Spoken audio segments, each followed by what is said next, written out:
நேயர்களுக்கு வணக்கம். நிறைய பெரிய பெரிய மனுஷங்கள்லாம் சொல்லியிருக்காங்க, யாருக்காகவும் எதுக்காகவும் உங்களுடைய கனவுகளை சாகடிச்சிடாதீங்க அப்படின்னு. அது ஒரு நபருக்காக இருக்கட்டும், ஒரு வேலைக்காக இருக்கட்டும், ஒரு விஷயத்துக்காக இருக்கட்டும், ஒரு கோப்பைக்காக இருக்கட்டும். இன்னைக்கு ஆர்சிபி 18 வருஷத்துல ஃபர்ஸ்ட் டிராஃபி வின் பண்ணியிருக்காங்க. விராட் கோலி கண்ணீர் மல்க நின்றுட்டு இருந்தாரு, பார்க்க அவ்வளவு சந்தோஷமா இருந்தது. இன்னைக்கு ஆர்சிபி விசஸ் பிபிகேஎஸ் மேட்சை பத்தி தான் பேச போறோம். ஃபைனல் மேட்சை பத்தி பேச போறோம். நம்ம கூட பேசுறதுக்காக ஃபார்மர் ஸ்டேட் கிரிக்கெட்டர் டாக்டர் விவி கிரி சார் இருக்கார். அவர்கிட்ட பேசலாம். சார் வணக்கம். வணக்கம். இது ஒரு மாதிரி ஒரு லோலி பிளேஸ்டு ஃபைனல்ஸ் மாதிரி இருந்தது எனக்கு. Okay, I am not convinced. ஃபைனலுக்கு உண்டான போட்டி இல்லை. ஓகே, பர்ஃபார்மன்ஸ் ரொம்ப புவராக இருந்தது இன் மை ஒப்பீனியன். அஃப்கோர்ஸ் க்ளோஸாக போச்சு, பட் இருந்தாலும் பஞ்சாப் இனிஷியலாக ஸ்ட்ரகிள் பண்ணிட்டாங்க. ரொம்ப டஃப் ஃபைட் கொடுக்கல. அது ஒரு என்ன கேட்டால் ஆர்சிபி சரியாக விளையாடல. 190 is a very ordinary score. Okay, டெஃபினட்டாக ஒரு 30 ரன் ஷாட் அவங்க அந்த பேட்டிங் ஆடல. அவங்க பஞ்சாப் ஒரு மாதிரி ரெஸ்ட்ரிக்ட் பண்ணிட்டாங்க அவங்கள. It's a good performance, bowling performance by Punjab. But இருந்தாலும் சேஸ் பண்ணும்போது பஞ்சாப் பேட்டிங்கில் குளறுபடி இருந்தது. மெயினாக பிரப் சிம்ரன் ரொம்ப ஸ்லோவாக ஆடினார். நம்ம அதை பற்றி டீட்டெயிலில் பேசுவோம் ஒவ்வொரு பேட்ஸ்மேன். பட் அதெல்லாம் என்னது ஒரு ப்ரெஷர் பில்டப் ஆகிடுது. ஸோ அடிச்ச வரவங்கெல்லாம் கொஞ்சம் ஃபாஸ்ட்டாக அடிக்க ஆரம்பித்தாங்க. அது அடிக்க போயிடுது. ஸ்ரேயா ஐயர் ஆடும்போது என்ன ஆகிடுது, அவர் கொஞ்சம் வெயிட் பண்ணி விளையாடலாம். கொஞ்சம் ஃபேன்சி ஷாட் அடிச்சார் அவர். அதில் தான் அவுட் ஆகிட்டார் அவர்.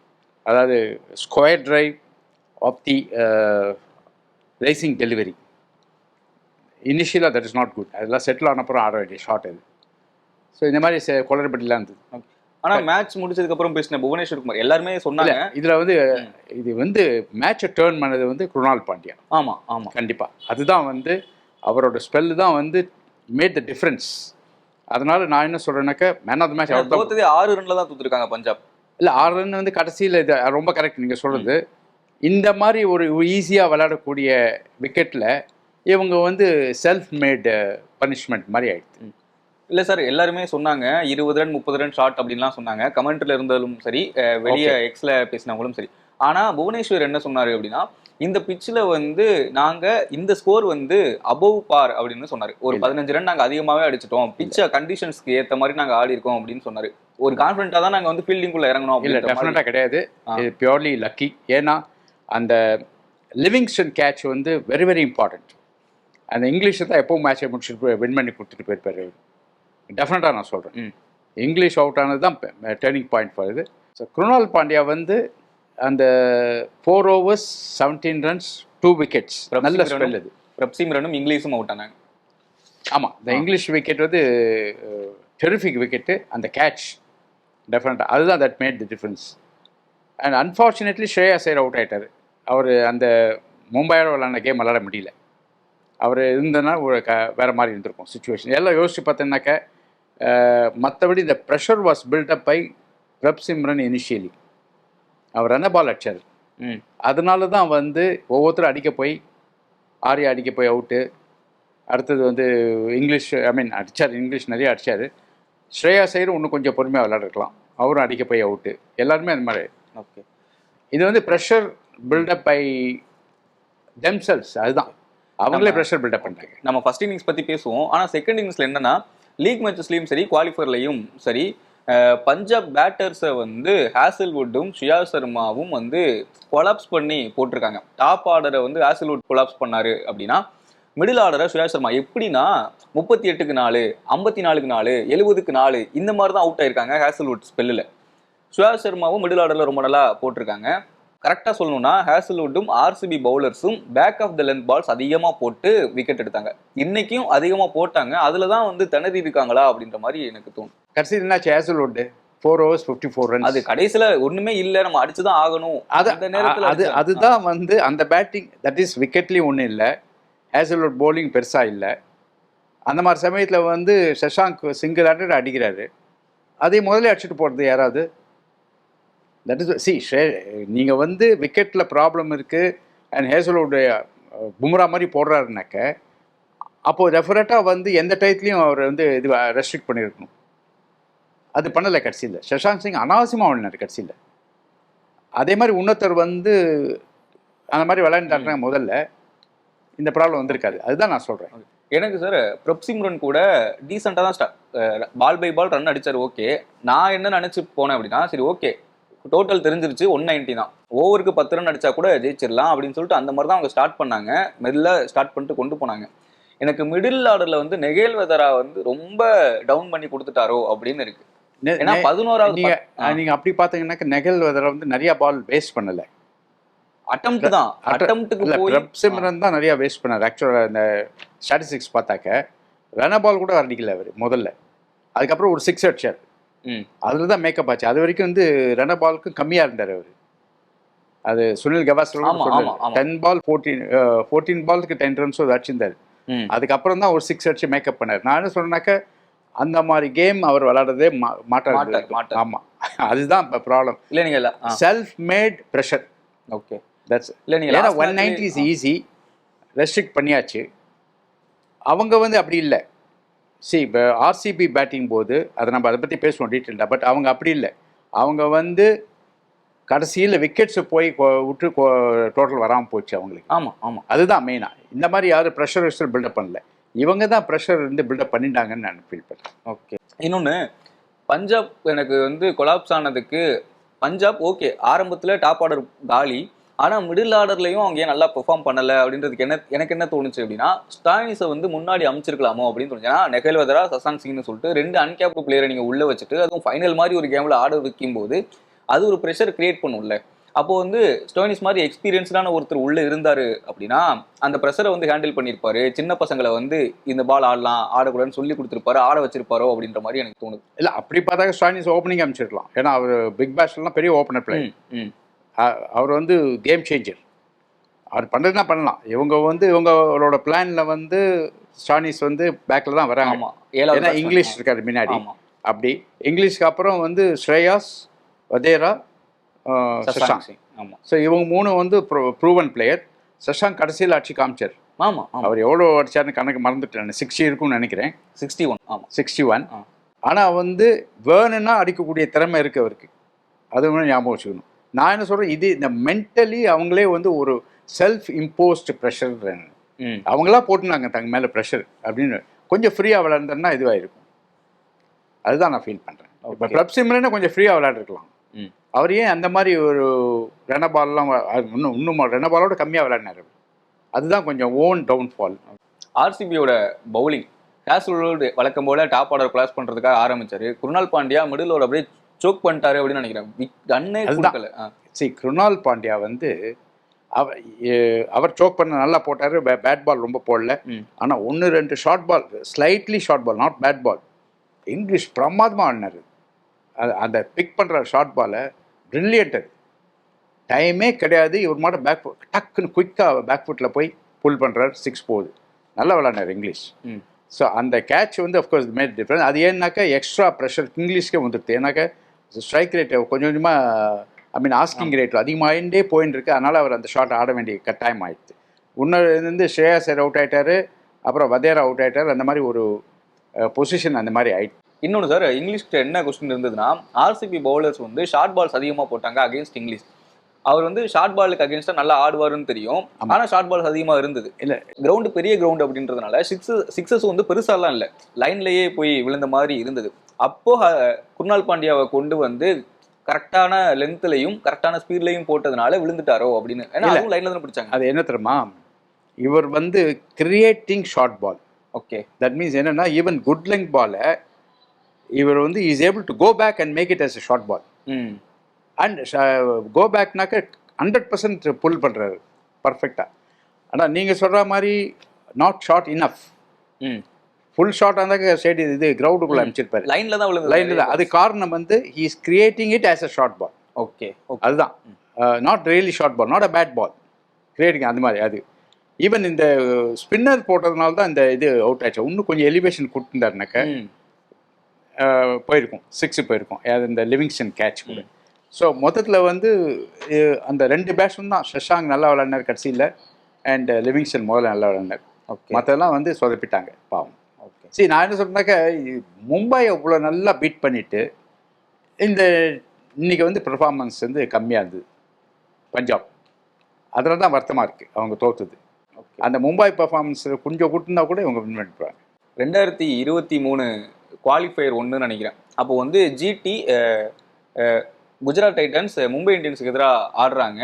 மோஹித் சர்மா வந்து பால் போடுறாரு. 2.2 ஓவரில் 10 ரன் மட்டுமே கொடுத்து 5 விக்கெட்டு, 4 வந்து கேட்ச். பெரிய கிரவுண்டு, நீங்கள் ஸ்லோவர் பால் போட்டால் கண்டிப்பாக விக்கெட் விழுகும் அப்படின்றது ஒன்று. ஃபர்ஸ்ட் இன்னிங்ஸ்லையும் பஞ்சாப் பவுலர்ஸ் அப்படி தான் பண்ணாங்க, விக்கெட் விழுந்துச்சு. செகண்ட் இன்னிங்ஸ்லையும் அப்படி தான் பண்ணாங்க. ஸோ வந்து 190 தானே, நம்ம கிரவுண்ட் ஷாட்ஸ் அதிகமாக ஆடி பார்த்துருக்கலாம், டைமிங் பண்ணலாம், அதை பண்ணாமல் விட்டாங்களா? இந்த 190ங்கிறது வந்து டைசி ஸ்கோர்னு சொல்லுவாங்க. ஓகே, 230 இருந்தாலும் பரவாயில்ல, நீங்கள் அடிக்க போகலாம். 140 இருந்தாலும் ரொம்ப ஈஸியாக விளையாடலாம். இந்த 190 வந்து இப்படி இல்லை அப்படி இல்லை, அந்த மாதிரி வந்து இப்போ ஒரு ப்ரெஷர் அதுவாக டெவலப் ஆகும். அரைகுறையாக பேட்ஸ்மேன் வந்து டெசிஷன் எடுக்க முடியாமல் திண்டாடுவாங்க, அடிக்கிறதா வேணாமான்னு சொல்லிட்டு. அந்த மாதிரி தான் ஆயிருக்கு இன்னைக்கு. இந்த 190 இஸ் டைசி ஸ்கோர். அதில் வந்து இவங்க என்ன கேட்டாக்க ரெகுலர் அவங்க கேம் விளையாடுருக்கலாம், அதை விளையாடாமல் இது பண்ணாங்க. இப்போ வந்து ஆர்யா வந்து அவர் கேம் விளையாடினார், போனார். அந்த ஷாட் வந்து சரியாக அடிக்கல, கேட்ச் ஆகிட்டு போயிடுது. பட் அவர் வந்து குயிக் 24 அடிச்சார், அவர் உள்ளே போயிட்டார். So right. அடுத்த வரவங்க அது மாதிரி பிரப் சிம்ரன் அந்த மாதிரி விளையாடுறணும். ஓகே, அவர் தான் ஸ்லோ டவுன் பண்ணிட்டார். பட் குருணால் பாண்டியாவை வந்து நல்லா போட்டார், நோ டவுட் அபவுட் இட். அவரை வந்து சான்ஸே எடுக்க முடியல இவங்களால. அது வந்து அவங்களோட எக்ஸப்ட் இங்கிலீஷ், வதேரா ஆகட்டும், ஸ்ரேயாஸ் ஐயர் ஆஃப்கோர்ஸ் அவுட் ஆகிட்டார், வதேராவும் ஆகட்டும், அதர் பேட்ஸ்மேன் ஆகட்டும், குருணால் பாண்டியாவை வந்து அடிக்க முடியாமல் திண்டாடினாங்க. அதுதான் டர்னிங் பாயிண்ட். அவர் தான் மேன் ஆஃப் த மேட்ச் கொடுக்கணும்னு நினைக்கிறேன் குருணால் பாண்டியா. ஆர்சிபியோட இன்னிங்ஸ் எல்லாருக்குமே வந்து நல்ல ஸ்டார்ட் கிடைச்சது. எல்லாருமே கம்மியான பால்ல ஒரு 24-25+ அப்படின்னு தான் ஆடிட்டு இருந்தாங்க. ஆனா யாருமே வந்து ஸ்ட்ரைக் ரேட் இம்ப்ரூவ் பண்ணல, எல்லாமே புவர் ஸ்ட்ரைக் ரேட். நான் அதை நல்லா ஆடினாங்க, நல்லா நோட் பண்ணி வச்சிருந்தேன் அதை. ஓகே, எல்லாமே ஸ்லோ ஸ்ட்ரைக் ரேட் இன்க்ளூடிங் கோலி. ஆமா, ஓகே, போதாது, இதெல்லாம் 150க்கு மேலே இருக்கணும். அதுதான் 122 நினைக்கிறேன். அதான் 150க்கு மேலே இருந்தால் தான் குட் ஸ்ட்ரைக் ரேட் இன் T20. எல்லாமே 150 கீழே, எக்ஸப்ட் ஆஃப்கோர்ஸ் கடைசியில் வந்து ஜிட்டேஷ் கொஞ்சம் அடிச்சார். ஜிட்டேஷ் நல்லா அடிச்சார். அதுக்கப்புறம் ரொமாரியோ ஷப்போட கொஞ்சம் அடிச்சார் கேமியோ இன்னிங்ஸ். அவ்வளோதான். மொத்தத்தில் வந்து 190 in 20 overs வந்து வெரி ப்ரோவர் ஸ்ட்ரைக் ரேட், போதாது. ஓகே, அதுக்கு காரணம் வந்து எல்லாருமே 20s வந்து அப்படியே பில்டப் பண்ணாமல் அப்படியே அவுட் ஆகிட்டு போயிட்டே இருந்தாங்க பாதியில். ஓகே, பஞ்சாபோட பவுலிங் எப்படி இருந்ததுன்னா, ஹர்ஷ்தீப் சிங் லாஸ்ட் 5 மேட்சஸ்ல வந்து 4 மேட்சஸ்ல விக்கெட்டே எடுக்காம போயிருக்காரு. பவர் பிளேல ஒரு விக்கெட்டே எடுக்கல ஒரு 4-5 மேட்சஸ்ல. அவர் வந்து கடைசியில கூட டெய்லண்டர்ஸ் இருந்ததுனால அந்த 2 விக்கெட் விழுந்துச்சோ அப்படின்ற மாதிரி எனக்கு தோணுது. ஆமா, அதுதான் அந்த விக்கெட்டை கணக்கே பண்ணக்கூடாது. நான் நல்ல பேட்ஸ்மேன்ஸ் இருந்திருந்தா விக்கெட். அது வந்து விக்கெட்டே கிடையாது, கணக்கில் கிடையாது. அவர் போலர்ஸ் பேட்ஸ்மேனே கொடுத்துட்டு போனாங்க விக்கெட்டை. அது மாதிரி அதை கணக்கு எடுக்கக்கூடாது. அதில் தான் நான் சொல்கிறேன், இந்த பர்பிள் கேப்லாம் ஐ டோன்ட் பிலீவ்னு சொல்லிட்டு இருக்கேன் நான் ஃப்ரம் த பிகினிங். பட் இதில் வந்து ஹர்ஷ்தீப் சிங் வந்து கடைசி ஓவர் நல்லா போட்டார். எப்படி போட்டார்னாக்க, இந்த யார்க்கர் லெங்க் நல்லா வந்தது அவருக்கு, அதனால போட்டார், அவ்வளோதான் வழியாக. மற்றபடி வந்து இனிஷியலாக வந்து இடின் போல் வெல்.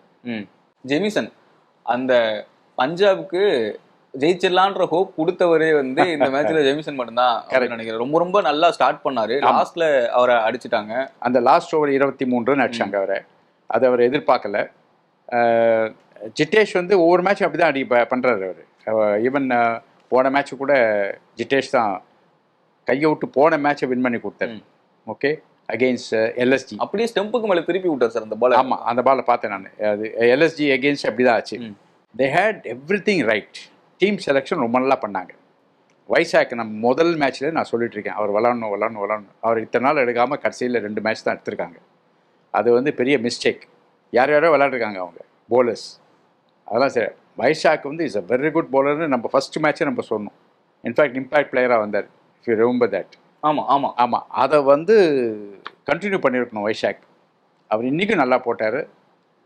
தென் ஜேமிசன் நல்லா போட்டார். பட் அன்ஃபார்ச்சுனேட்லி அந்த லாஸ்ட் ஓவர் மட்டும் அடிச்சாங்க. இல்லை சார், பஞ்சாப் பிளேயர்ஸ் எல்லாமே நல்லா பண்ணாங்க. அந்த மிடில் ஒரு 7 to 14 ஓவரில் விட்டது தான் வந்து கோப்பையே விட்டது இல்லையே. பட் அது இவங்க ஒன்றுமே அடிக்கலையே. இவங்க இந்த 230 அடிக்க வேண்டிய ஸ்கோரு 190 அவ்வளோ முடியல. அதுதான் சொல்கிறேன், இவங்க நல்லா. ஸோ அதனால் நான் என்ன சொல்கிறேன்னா, Punjab bowling was good. And இவங்களுக்கு வந்து இவ்வளோ பேட்டிங்கை வச்சுட்டு கூட அஃப்கோர்ஸ் 2 மெயின் பேட்ஸ்மேன் இல்லை, டிம் டேவிட் இல்லை, படிக்கல் இல்லை. இது ரெண்டு இருந்தாக்கா இவங்க வேற லெவலில் இருப்பாங்க. குட் சைடாக இருந்திருக்கும், டாப் சைடாக இருந்திருக்கும். அதனால் 230 ஈஸியாக அடிச்சிருப்பாங்க. பட் மொத்தத்தில் வந்து இந்த மேட்ச் என்னமோ எனக்கு ஒரு ஒரு சவாலான மேட்சாக இல்லை. ஓகே, ரொம்ப ஆர்டினரியாக முடிஞ்சு போயிட்ட மாதிரி ஃபீல் பண்ணுது. ஏன்னா பஞ்சாப் இன்னும் கொஞ்சம் ஃபைட் பண்ணியிருக்கலாம், கடைசியில் பண்ணாங்க. 6 ரன்ஸில் தான் உதப்பட்டாங்க. அது வந்து not a bad loose, but போதாது. இது பண்ணியிருக்கலாம், கொஞ்சம் ட்ரை பண்ணி தான் வின் பண்ணியிருக்கலாம். ஓகே, இதே மும்பையாக தான் விட்டுருக்க மாட்டாங்க. மும்பை ஃபைனல்ஸ் வந்திருந்தாக்க மும்பையோட அவ்வளோ நல்ல இன்னிங்ஸ் விளாட்ன ஷ்ரேயாஸ் ஐயர் இன்னைக்கு அவுட் ஆகிட்டாரு. இது மட்டும் இல்லாமல் அகமதாபாத்தில் இந்த சீசன் ஆடின 3 மேட்சுமே 50 போட்டிருக்காரு. இதில் அகமதாபாத்தில் ஆர்சிபி ஆடவே இல்லை. நான் அதெல்லாம் வச்சு யோசித்தேன், சரி ஓகே பிபிகேஎஸ் கொஞ்சம் முன்னாடி இருக்காங்க அப்படின்ற மாதிரி இருந்தது. ஆனால் ஆர்சிபிக்கு அகேன்ஸ்டான பஞ்சாப் இன்னிங்ஸை யோசிக்கும் போது இவங்க இன்னும் கொஞ்சம் முன்னாடி இருக்காங்களோ அப்படின்ற மாதிரி எனக்கு தோணுச்சு. ஏன்னா நிறைய உதப்பட்டிருக்காங்க ஆர்சிபி கிட்ட. இல்லை, நான் வந்து 190 வந்து கம்மி ஸ்கோர் ஓகே ஆர்சிபிக்கு இருந்தாலும் நான் வந்து பஞ்சாப் வந்து டெஃபினட்டாக வின் பண்ணணும்னு சொல்லலை. ஏன்னா எனக்கு அந்த இன்னிங்ஸ் முடிஞ்ச உடனே பஞ்சாப் கேர்ஃபுல்லாக இருக்கணும், ஏன்னா வெரி குட் போலிங் வச்சுருக்காங்க அப்படின்னு சொல்லியிருந்தாங்க. ஆனால் பெஸ்ட் போலர் 2 பேர் அடிச்சிட்டாங்க. அவங்க ஹேசல்வுட் அடித்தாங்க, சுயாஷும் அடித்தாங்க. ஆமாம், ஓகே. அண்ட் அஃப்கோர்ஸ் புவனேஷ்குமார் கடைசியில் நல்லா போட்டார். அது நான் என்ன சொல்கிறேன்னாக்க இமேஜின் பண்ண முடியாமல் ஒரு போலர் வந்து மேன் ஆஃப் த மேட்ச் வாங்கிட்டு போயிட்டார், குருணால் பாண்டியா. இதுதான் வந்து அன்பிரடிக்டபிள் டேர்னிங் பாயிண்ட்டுங்குது. எதுவாக இருந்தாலும் பஞ்சாப் ஜெயிச்சிருந்தாலும் சந்தோஷம், ஆர்சிபி ஜெயிச்சதால ரொம்பவும் சந்தோஷம். 18 வருஷம் ஃபஸ்ட்டு கப் அடிச்சிருக்காங்க, என்ன சொல்ல வரீங்க? இல்லை, ஆர்சிபி வந்து டெஃபினட்டாக பெட்டர் சைட், அதில் கொஸ்டினே கிடையாது. ஈவன் மும்பையோட கூட பெட்டர் சைட் ஆர்சிபி. ஏன்னா போலிங்கு நல்லாயிருக்கு, பேட்டிங் நல்லாயிருக்கு. இன்னும் 2 பேர் இருந்ததுன்னா இன்னும் பெட்டர் சைடாக இருக்கும். பக்காவாக இது பண்ணியிருக்காங்க, சூஸ் பண்ணியிருக்காங்க. ரொம்ப நல்லா அந்த டீம் செலெக்ஷன் நல்லாயிருக்கு, எல்லாமே நல்லாயிருக்கு. அண்ட் கேப்டன்சியும் நாட் பேட், நல்லா பண்ணியிருக்காரு. ஃபர்ஸ்ட் டைம் கேப்டன் ஆகி ஃபர்ஸ்ட் டைமே வந்து ட்ராஃபி அடிச்சு கொடுத்துருக்காரு ரஜத் படித்தார். ஆமாம். அது அகெயின் அந்த மாதிரி சொல்லலாம், it's a team game. Okay, நான் அதுதான் அந்த இதுக்கு போகவே மாட்டேன். ஏன்னா டீம் வந்து ஆர்சிபி ஃபர்ஸ்ட் கிளாஸாக செட் ஆகிருக்கு இந்த வருஷம். ஏன்னா இத்தனை வருஷம் வந்து அவங்க வந்து போலிங்கில் வீக்காக இருந்தாங்க, அப்புறம் பேட்டிங்கில் வந்து 1, 2, 3 நல்லா பண்ணுவாங்க, அப்புறம் மிடில் ஃபெயில் ஆவாங்க, இந்த மாதிரிலாம் இருந்தாங்க. இந்த தடவை பேலன்ஸ்டாக இருந்திருக்கு. படிக்கல் வேறு நல்லா அடிச்சு கொடுத்தாரு மேட்சுக்கு மேட்ச்சு. அண்ட் பேக்கில் Tim David, Romario, what else you want, எல்லாமே நல்லா செட் ஆகிருக்கு. அதனால் இது வந்து டெஃபினட்டாக winning, I mean they deserve to win இந்த வருஷம். என்னன்னா பெஸ்ட் சைடு வச்சுருக்காங்க இந்த வருஷம், எதிர்பார்த்தது தான். பஞ்சாப் கிங்ஸ் அன்கேப்டு பிளேயர்ஸை மட்டுமே வச்சுக்கிட்டு இவ்வளவு பெரிய ஃபைனல் வர கொண்டு வந்திருக்காங்க அப்படின்னா அது சாதாரண விஷயம் கிடையாது. இல்லை, ரியலி வெரி குட். அன்கேப்டு பண்ணது வந்து பஞ்சாப் வந்து வெரி குட் பர்ஃபார்மன்ஸ் இந்த வருஷம். சார், இந்த சீசனில் அன்கேப்டு பிளேயர்ஸ் வந்து ஓப்பனிங் பார்ட்னர்ஷிப் 1519 ரன் அடிச்சிருக்காங்க. அன்கேப்டு பிளேயர்ஸ் மட்டுமே பஞ்சாப். அதுதான் வந்து இதுவரை நடந்த சீசனில் அது மட்டும் தான் ஃபர்ஸ்ட் நம்பர் 1ல இருக்குது அப்படின்னு. கரெக்ட். அது ஏன்னாக்கா அவங்களும் டீம் செலெக்ஷனில் சொதப்பினாங்க. மேக்ஸ்வெல், ஆமாம், மேக்ஸ்வெல் அந்த மாதிரி ஃபாரின் பிளேயர்ஸ் எல்லாத்தையும் மட்டமாக எடுத்தாங்க. அதனால் பட் நான் என்ன சொல்கிறேன்னாக்கா பஞ்சாப் வந்து இவ்வளோ நல்லா மும்பை அடிச்சுட்டு வந்தவங்க அந்த பர்ஃபார்மன்ஸ் ஈவன் 90% பண்ணால் கூட போதும், இவங்க இதை வின் பண்ணியிருப்பாங்க இந்த மேட்ச். ஓகே, அதுதான் நான் சொல்கிறேன். ஐ எம் ஃபீலிங் பேட் ஒரு பஞ்சாப் லூசிங். ஒரு பேட்ஸ்மேன் சஷாங்க் சிங் கூட நின்று இருந்தாங்க அப்படின்னா ரிசல்ட் இப்போ வந்து தலையில மாறி. அதுதான் அந்த இங்கிலீஷ் அவர் அந்த கேட்ச் பிடிக்கலனாக்கா அந்த catch very very good catch, அது அப்படியே இட் வென்ட் அன்னோட்டிஸ்ட். ஏன்னாக்கா அவர் சாதாரண பிடிச்சி தூக்கி போட்டார். Most difficult and tallest man அவர் அந்த கேட்சை பிடிச்சி இது பண்ணார், பியூட்டிஃபுல்லாக பண்ணார். அது லிவிங்ஸ்டன் அவரை செலக்ட் பண்ணதுக்கு ப்ரூவ் பண்ணி என்ன கேட்டாக்க ஷீல்டை வாங்கி கொடுத்துட்டார். ஓகே சார், ஓவராலாக தான் எனக்கு வந்து இந்த டஃப் ஃபைட்டு கொடுக்கல. அது இது கடைசியில் ரன் வந்து 6 ரன்னில் வின் பண்ணியிருந்தால் கூட டஃப் ஃபைட் கொடுக்கல, அதுதான் எனக்கு வருத்தமாக இருக்குது. இதே மும்பை இருந்தனாக்கா ரொம்ப நல்லா இருந்திருக்கும். ஃபைனல்ஸ் மும்பை வர்சஸ் ஆர்சிபி இருந்தால் நல்லா இருந்திருக்கும் தோணுது. ஓகே சார், மீண்டும் சந்திக்கலாம். வணக்கம்.